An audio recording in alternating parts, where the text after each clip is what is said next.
Class 12th macro economics chapter government budget part two में हम budget का deficit जो है वो समझेंगे। बजट डेफिसिट या बजटरी डेफिसिट एक ही चीज़ है। बजटरी डेफिसिट पहले इसका थोड़ा सा हम डिस्कशन कर लेते हैं। 3 केसेस होंगे एक्सपेंडिचर रिवेन्यू के बीच में। 3 केसेस हो सकते हैं बजट एक्सपेंडिचर और बजट रिवेन्यू के बीच में। हो सकता है एक्सपेंडिचर जो है ज़्यादा ताकतवर हो और रिवेन्यू ताकतवर ना हो। इस केस में क्या होएगा, डेफिसिट क्रिएट होएगा, बजट डेफिसिट। हो सकता है ये भी ताकतवर हो और ये भी। इसका मतलब क्या है कि गवर्नमेंट बजट कैसा है, बैलेंस्ड है। तीसरी चीज़ हो सकता है एक्सपेंडिचर कमज़ोर हो और रिवेन्यू स्ट्रांग हो। इस केस में क्या होता है, सरप्लस बजट। ठीक है, हम जो पढ़ रहे हैं वो है बजटरी डेफिसिट। बजटरी डेफिसिट में सबसे पहली चीज़ रिवेन्यू डेफिसिट। रिवेन्यू डेफिसिट बिल्कुल अपने नाम पे ही गया है, रिवेन्यू लिखा हुआ है, रिवेन्यू का ही हम इसमें कंसिडर करेंगे। Revenue deficit is equals to revenue expenditure minus revenue receipt. एक बार फिर से, रिवेन्यू डेफिसिट का मतलब होता है रिवेन्यू एक्सपेंडिचर में से रिवेन्यू रिसिप्ट्स को माइनस कर देना।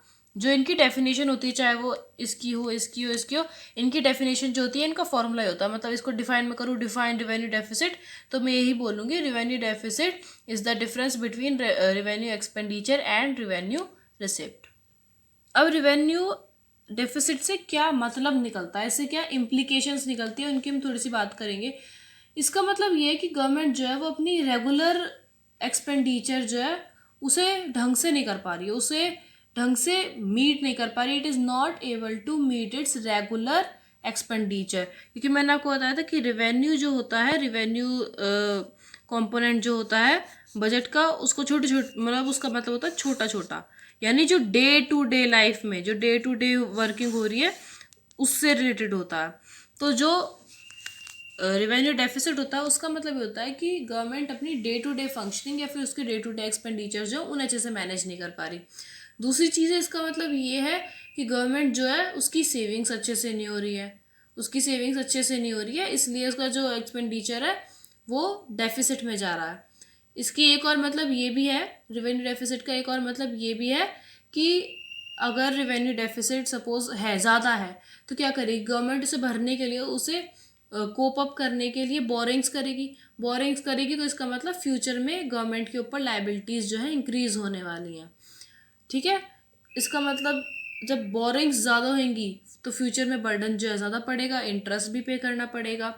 ठीक है, तो हाई रिवेन्यू डेफिसिट जो है वो क्या है, एक वार्निंग सिग्नल की तरह है, गवर्नमेंट के लिए एक वार्निंग सिग्नल की तरह है कि उसे अपने एक्सपेंडिचर को कम करना चाहिए और रिवेन्यू को ज़्यादा करना चाहिए। ठीक है, रिवेन्यू डेफिसिट को घटाने का यही तरीका है कि अपने रिवेन्यू एक्सपेंडिचर को कम करना चाहिए और रिवेन्यू रिसिप्ट को ज़्यादा करना चाहिए।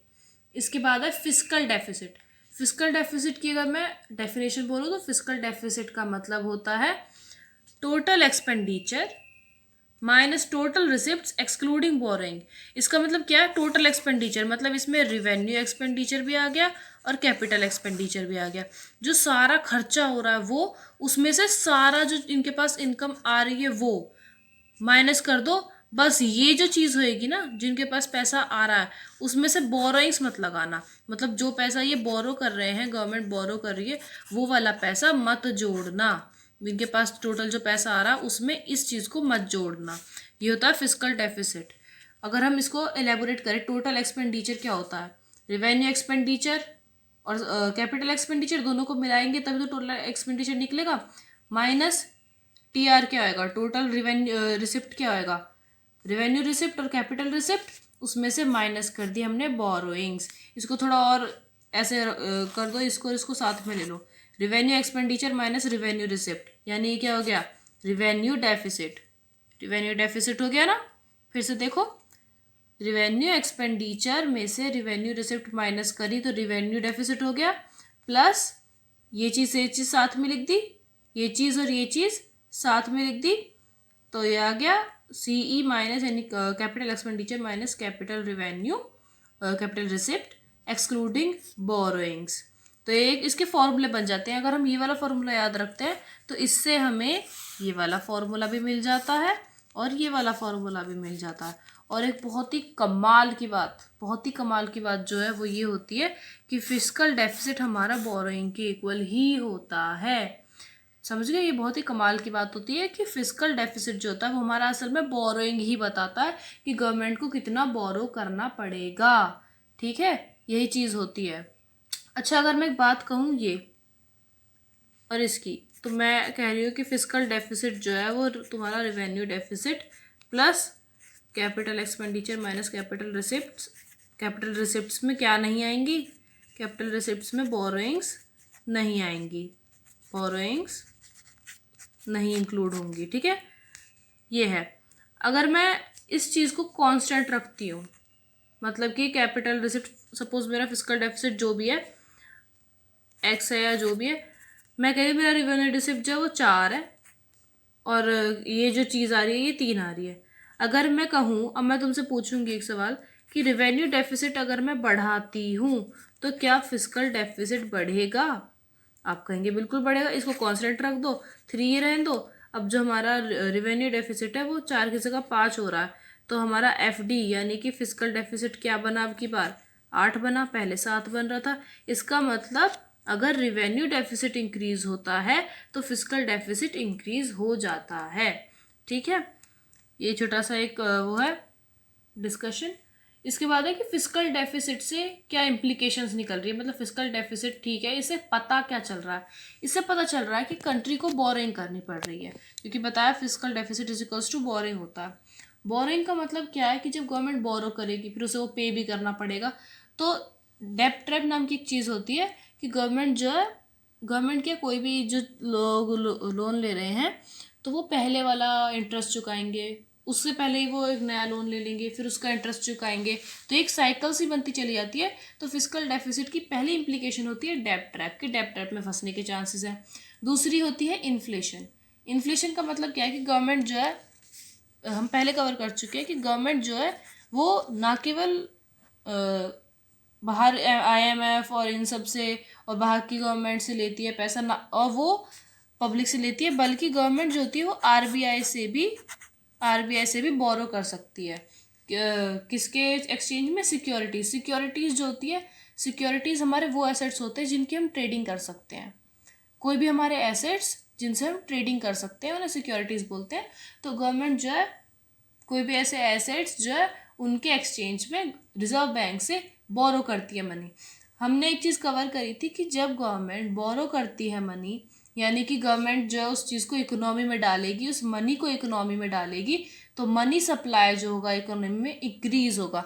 और जब मनी सप्लाई इंक्रीज होता है इकोनॉमी में, जब मनी सप्लाई इंक्रीज होता है तो इन्फ्लेशन जो है वो हो जाती है। इन्फ्लेशन मतलब प्राइजेस इंक्रीज होना, प्राइजेस, जनरल प्राइजेस जो होते हैं वो इंक्रीज होते हैं। तो फिस्कल डेफिसिट अगर ज़्यादा है तो वो इन्फ्लेशन का एक कॉज बन सकता है।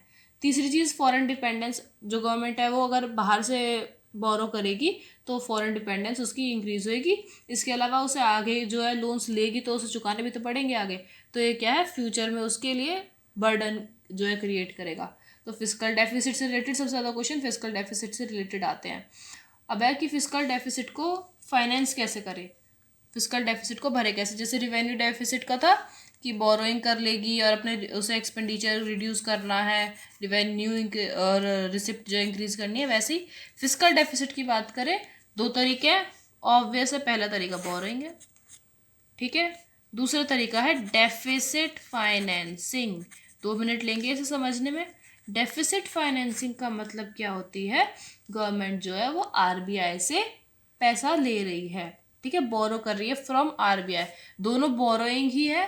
पहला जो बोरोइंग है वो है कि पब्लिक से, कमर्शियल बैंक्स हो गए, ठीक है, और एक्सटर्नल सोर्सेज जो होते हैं, फॉरेन गवर्नमेंट हो गई, इंटरनेशनल ऑर्गेनाइजेशन होगी, उनसे बोरिंग्स।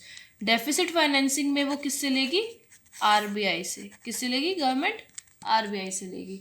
आरबीआई जो है वो न्यू करेंसी इशू करेगी, फिर वही हो जाएगा। दोनों में से अगर मैं पूछूं कि बेटर क्या रहेगा, बोरोइंग या डेफिसिट फाइनेंसिंग, तो बेटर रहता है बोरोइंग। क्यों? डेफिसिट फाइनेंसिंग में क्या होगी, आरबीआई से लेगी, आरबीआई से लेगी तो इकोनॉमी में मनी सप्लाई इंक्रीज हो जाएगी, इन्फ्लेशन होएगी। तो deficit financing causes inflation, that is why borrowing is a better option. उसके बाद आते हैं प्राइमरी डेफिसिट पे। प्राइमरी डेफिसिट की अगर हम बात करें तो डेफिनेशन वही जाएगी, primary deficit is the difference of fiscal deficit minus interest payments. इसे हम समझेंगे एग्जाम्पल से। सपोज करो फिस्कल डेफिसिट आपको पता बोरिंग के इक्वल होता है, कमाल की बात बताई थी जो। सपोज कि ये जो इंटरेस्ट पेमेंट्स होती है, पहले ये चीज़ समझ लेते हैं। इंटरेस्ट पेमेंट्स कौन सी है, ब्याज जो से चुकाना है, ब्याज जो से चुकाना पड़ेगा। और ये कौन सा वाला ब्याज है, जो उसने पहले लोन्स लिए थे, गवर्नमेंट ने पहले जो लोन्स लिए थे उन पे ब्याज चुकाना है। अब सपोज करती हूँ कि मैंने बोरो किए तुमसे 5 रुपये, मैंने तुमसे बोरो किए 5 रुपये, ठीक है। और मेरा पहले का ब्याज जो मैंने पहले कभी लिया होएगा, बोरो किया होगा, उसका जो ब्याज है वो है 2 रुपये, वो है 2 रुपये। तो प्राइमरी डेफिसिट क्या हो गया तुम्हारा, 3 रुपये। अच्छा एक बार बताओ कि प्राइमरी डेफिसिट जो है, पीडी जो है, वो कम होगा तो ज़्यादा अच्छी बात है या ज़्यादा होगा तो अच्छी बात है? वो कम होगा तो अच्छी बात है, क्योंकि इसका मतलब क्या है, मैंने तुमसे 5 रुपये लिए और सपोज करो कि मेरे 4 रुपये पहला मैंने कोई लोन लिया, उसके ब्याज में मेरे को 4 रुपये जो है देने पड़ गए। 4 रुपये तो मुझे वही देने पड़ गए, एक आ गया मेरा ये, या फिर ज़ीरो आ जाता कि मुझे 5 मैंने बोरो किए, 5 के 5 तो मेरे पहले चुकाने में लग गए। तो ये क्या है, इस चीज़ से इम्प्लीकेशन जो है वो गलत पड़ रही है, कि मतलब नेगेटिव में जा रही है चीज़, ठीक है। और इतना ही है, थैंक यू।